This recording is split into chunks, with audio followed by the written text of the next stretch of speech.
मित्रों, मैं हूं बिस्मिल आफ्ताब आलम और आप देख रहे हैं उर्दू हिंदी नॉलेज चैनल। आइए जो सीरीज़ चल रही थी उसी में आगे बात करते हैं। और आपने अगर यूजीसी नेट जेआरएफ का फॉर्म डाला है तो आपके लिए बहुत ही महत्वपूर्ण प्रश्न मैंने रखना शुरू किया है। पीछे के वीडियो अगर आपने नहीं देखे तो आप प्लेलिस्ट में जाकर देख सकते हैं, जिसमें जनरल पेपर के प्रैक्टिस सेट आपको मिलने वाले हैं। तो सबसे पहला आज का प्रश्न मैं आपके बीच रखता हूँ। रानी लक्ष्मीबाई को अंतिम युद्ध में किससे सामना करना पड़ा?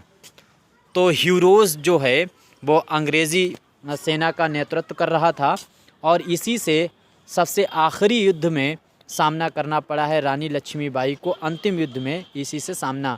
हीरोज़ का नाम आपको याद रखें। ये बहुत महत्वपूर्ण तो फ़िलहाल सवाल नहीं है नेट के लिहाज से, लेकिन इसके बाद का जो प्रश्न है वो देखिए, जिसमें शिक्षा नीति जो थी, प्राचीन शिक्षा और उसके बाद में बौद्धिक शिक्षा और मध्यकाल की शिक्षा से संबंधित प्रश्न बनते हैं। तो अगला प्रश्न है, स्वदेशी आंदोलन के प्रारंभ का तत्कालिक कारण क्या था? जो स्वदेशी आंदोलन शुरू हुआ था तो उसका तत्कालिक कारण था 1905 में लॉर्ड कर्जन द्वारा बंगाल का विभाजन, जिसको हिंदुस्तानी स्वीकार नहीं कर रहे थे और उसके विरोध में हिंदुस्तान के जो क्रांतिकारी थे उन्होंने स्वदेशी आंदोलन का प्रारंभ किया था इसके विरोध में। तो लॉर्ड कर्जन द्वारा किया गया बंगाल विभाजन, बिल्कुल आपका ऑप्शन सही होगा। अगला सवाल है, पर्यावरण से संबंधित 5 प्रश्न आपके समक्ष रखे जाएंगे। ये महत्वपूर्ण प्रश्न है आपके लिए। पर्यावरण, वन और जलवायु परिवर्तन मंत्रालय ने 8 जुलाई 2022 करंट अफेयर्स का है, लेकिन पर्यावरण से संबंधित है तो आपके लिए ये सवाल बन सकता है। 2022 को हरियाली महोत्सव का आयोजन कहाँ किया?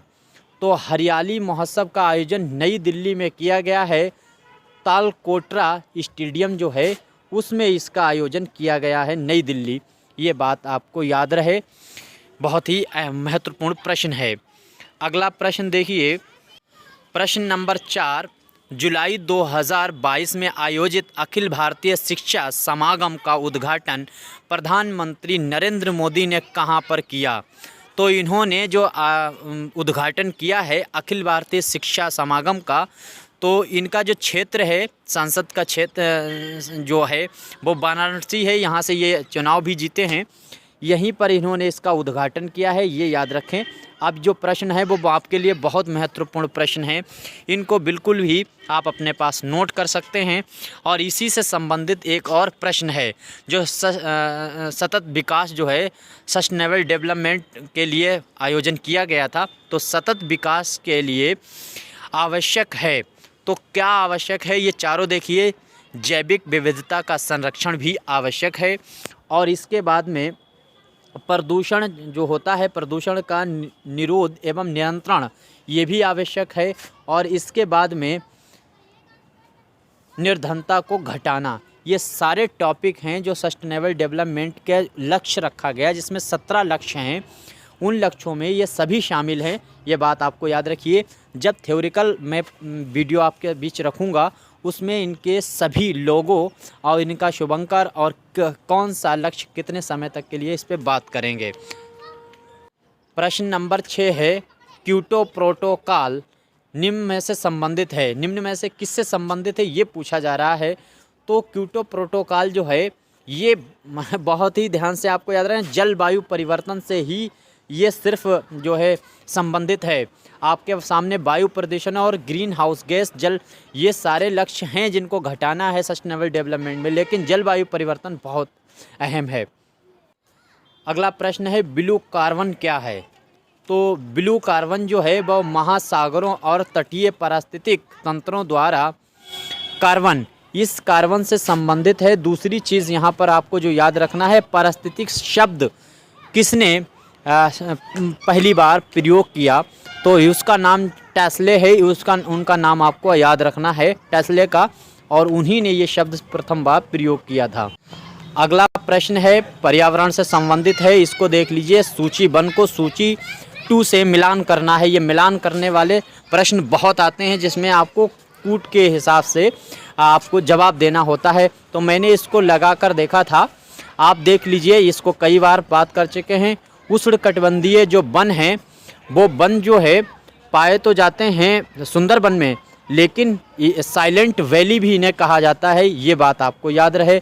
इसके बाद में शंकु वृक्ष जो हैं इनका जो है हिमाचल प्रदेश में इनको पाया जाता है, और जो है कच्छ वनस्पति जो है उसको सुंदरबन में ये दोनों पाए जाते हैं, सुंदरबन। और इसके बाद में पतझड़, ये राजस्थान आपको यहाँ से याद रखना है। ऐसे मिला लीजिए एक बार जो राष्ट्रीय उद्यान हैं और इसी तरह से जो वनस्पति किस उद्यान में पाई जाती हैं। अगला प्रश्न नंबर 9 देखिए, पहले कथन और फिर उसके बाद में कारण। तो कथन है वन नवीनीकरण संसाधन है, तो ये कथन है। इसके बाद में कारण देखिए, ये पर्यावरण की गुणवत्ता को बढ़ाते हैं। तो इसमें क्या है, ए तथा आर दोनों सही हैं, परंतु आर ए की सही व्याख्या नहीं है, ये बात याद रखिए। यानी ये भी सही है, आर भी सही है, लेकिन आर जो है वो ए की सही व्याख्या नहीं है। अगला प्रश्न है, राख का टीला निम्नलिखित किस नवपाषाण स्थल से संबंधित है। ये आपके लिए इतना खास नहीं होने वाला है, बहरहाल संगन कल्लू जो है वहाँ से ये संबंधित है। अगला प्रश्न देख लीजिए आगे का, निम्नलिखित में से कौन सा एक तारा पृथ्वी के सर्वाधिक समीप है। कल मैंने ये बात की थी, सूर्य जो है वो तारा है और जो पृथ्वी के सबसे समीप है। सबसे चमकीला तारा मैंने बात की थी कल, शुक्र है। सांझ का तारा, भोर का तारा उसको कहा जाता है। अगला प्रश्न है, निम्नलिखित युगों में से कौन सा सही सम्मिलित नहीं है। तो ये एक इसमें से सही सम्मिलित नहीं है। देखिए, मिदनापुर नहर जो परियोजना है ये कांसवती नहर की ही परियोजना है, ये बिल्कुल सही है। इसके बाद में मैत्तूर मेड कावेरी नदी की परियोजना है, ये भी आपको पता होगा। उकाई जो प्रोजेक्ट है ये तापी नदी पर है। तो इसी तरह से जो ये ताबा प्रोजेक्ट है, तवा जो है प्रोजेक्ट, ये तवा नदी ही पर है, कृष्णा नदी पर नहीं है, ये वाला गलत होगा। अगला प्रश्न देख, भारत के संविधान की उद्देशिका। तो भारत के संविधान की उद्देशिका, ये चारों ऑप्शन आप पढ़ सकते हैं। इसमें मैं आंसर पढ़ता हूँ। संविधान का भाग है किंतु उसके अन्य भागों से स्वतंत्र होकर उसका कोई विधिक प्रभाव नहीं है। तो स्वतंत्र होकर उसका कोई विधिक प्रभाव नहीं है, ये संविधान के ही साथ में इसका प्रभाव रहता है। तो ये वाला ऑप्शन बिल्कुल सही होने वाला है। अगर आपको लगता है मैं थोड़ा जल्दी बोलता हूँ तो आप स्पीड कम कर सकते हैं, अगर मैं स्लो बोलता हूँ तो आप स्पीड बढ़ा सकते हैं। अगला प्रश्न देखिए, ये बहुत महत्वपूर्ण प्रश्न है। भारतीय जो राज्य व्यवस्था है उससे संबंधित है कि राष्ट्रपति के उम्मीदवार के लिए क्या आवश्यक नहीं है। तो देखिए, 35 साल की उसकी आयु होनी चाहिए, बिल्कुल है, आवश्यक होता है। इसके बाद में सांसद चुने जाने की योग्यता रखता हो, ये भी सही है। बात देश का नागरिक हो, ये भी सही है। लेकिन संविधान में ये बात वर्णित नहीं है कि बाप पढ़ा लिखा होना चाहिए, पढ़ा लिखा भी हो। यानी राष्ट्रपति पढ़ा लिखा हो या ना हो, इसके बारे में कोई वर्णन संविधान में नहीं है। अगला प्रश्न है, भारत के मुख्य चुनाव आयुक्त को नियुक्त किया जाता है। तो राष्ट्रपति के द्वारा उसे नियुक्त किया जाता है। पूछा जाए राष्ट्रपति को किसके द्वारा नियुक्त किया जाता है, कौन उसे नियुक्ति देता है, तो सुप्रीम कोर्ट का मुख्य जज। पूछा जाए सुप्रीम कोर्ट के मुख्य जज को कौन नियुक्ति देता है, तो राष्ट्रपति सुप्रीम कोर्ट के मुख्य जज को मुख्य जज राष्ट्रपति को। ये इस तरह से समझ लीजिए। अगला प्रश्न ये है, निम्न राज्यों में से कौन ट्यूबवेल सिंचाई के क्षेत्र में सर्वोच्च है। तो यहाँ पर हरियाणा भूलकर मत लगा दीजिएगा। उत्तर प्रदेश जो है उसमें सिंचाई जो है वो टेबल के माध्यम से ज़्यादा होती है। अगला प्रश्न है, निम्नलिखित में से कौन सा मानव विकास सूचकांक ह्यूमन डेवलपमेंट इंडेक्स में शामिल नहीं है। तो ये व्यक्तिगत समानता जो है वो ह्यूमन जो डेवलपमेंट इंडेक्स है उसमें शामिल नहीं है, बाकी ये सभी शामिल हैं। आप देख लीजिएगा, ये सारी चीज़ें जो है वो शामिल हैं। अगला प्रश्न देखिए, चयन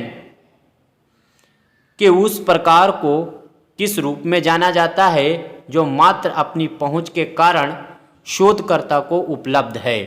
तो शोध से संबंधित है सुविधाजनक प्रतिचयन जो होता है उसको वो ऐसा चयन होता है जो मात्र अपनी पहुंच के कारण शोधकर्ता को उपलब्ध हो पाता है। तो ये ऑप्शन बिल्कुल सी सही है। अगला प्रश्न, शोध वाली यूनिट को बहुत ही गहनता से आपको अध्ययन करना है। देखिए अगला प्रश्न है, उस वैधता के लिए निम्नलिखित में से क्या नाम है जिसके द्वारा एक शोधकर्ता समकालीन मानदंड माप के स्थान पर भावी मानदंड माप का प्रयोग करता है? तो जो भावी मापदंड माप है उसका भविष्य सूचक वैधता जो है इसके माध्यम से करता है। अगला प्रश्न है और आईसीटी से संबंधित प्रश्न है, लैपटॉप का डिफ़ॉल्ट पॉइंटिंग डिवाइस कौन सा है? तो इसमें कौन सा ये डिवाइस होता है? आपका उत्तर हो तो ये होगा टच पैड। और टच पैड जो है वो इनपुट डिवाइस में गिना जाता है। ये बात भी साथ में याद रखें। निम्नलिखित में से कौन आंकड़ों के द्वितीयक स्रोत हैं? आंकड़ों के द्वितीयक स्रोत, ये देखिए ध्यान से इसको पढ़ना है। आंकड़ों के द्वितीयक स्रोत जो होता है वो राष्ट्रीय प्रतिदर्श सर्वेक्षण संगठन के आंकड़े यानी, और इसकी स्थापना भी आपको याद रखना 1955 में हुई है। ये भी साथ साथ में आपको याद रखना, ये विभाग बना है। अगला प्रश्न है, निम्नलिखित में से फलांक की त्रुटि कौन सी है? तो ये प्रत्युक्त की त्रुटि होती है। ये त्रुटि जो है वो फलांक की त्रुटि होती है, वायरस की वजह से ये त्रुटि आती है। अगला प्रश्न है, भारतीय सुपर कंप्यूटर का जनक कौन कहलाता है या किसे कहा जाता है? तो विजय भाटकर जो हैं उनको भारत के सुपर कंप्यूटर का जनक कहा जाता है। अच्छा, विश्व में सुपर कंप्यूटर का जनक किसे कहा जाता है? देखें आप में से कौन कमेंट करके बताता है। अगला प्रश्न है, सीपीयू के एएलयू में होते हैं तो रजिस्टर जो होते हैं या रजिस्टर होते हैं वो सीपीयू एएलयू के अंतर्गत ही आते हैं। ये बात आपको यहाँ से याद रहे। प्रश्न नंबर 25 से 21, डॉक्यूमेंट में इंसर्ट हाइपरलिंक डायलॉग बॉक्स को प्रदर्शित करने के लिए शॉर्टकट इस्तेमाल होती है। तो शॉर्टकट की जो की होती है, शॉर्टकट की, वो Ctrl+K का इस्तेमाल करके आप जो है हाइपर लिंक को आप क्लिक कर सकते हैं, उसको प्रदर्शित कर सकते हैं। अगला प्रश्न है, मार्च 2022 में बिम्सटेक शिखर सम्मेलन की मेज़बानी किस देश ने की है? तो बिम्सटेक जो है इसमें सारे देश शामिल हैं। कोलंबो में, श्रीलंका की शहर कोलंबो में इसकी बैठक हुई है और श्रीलंका ने इसकी मेज़बानी की है। अगला प्रश्न है, मार्च 2022 में हंगरी गणराज्य की पहली महिला राष्ट्रपति के रूप में किसे चुना गया? ये बहुत ही बड़ी बात नहीं है, यह नहीं आएगा क्वेश्चन। कैटलिन नोवाक जो हैं उनको चुना गया है। अगला जो प्रश्न है वो देखिए जो आपका काम का ही होगा। ईडार पोर्टल किस मंत्रालय द्वारा विकसित किया गया? ये आपको हर हाल में याद रखना होगा।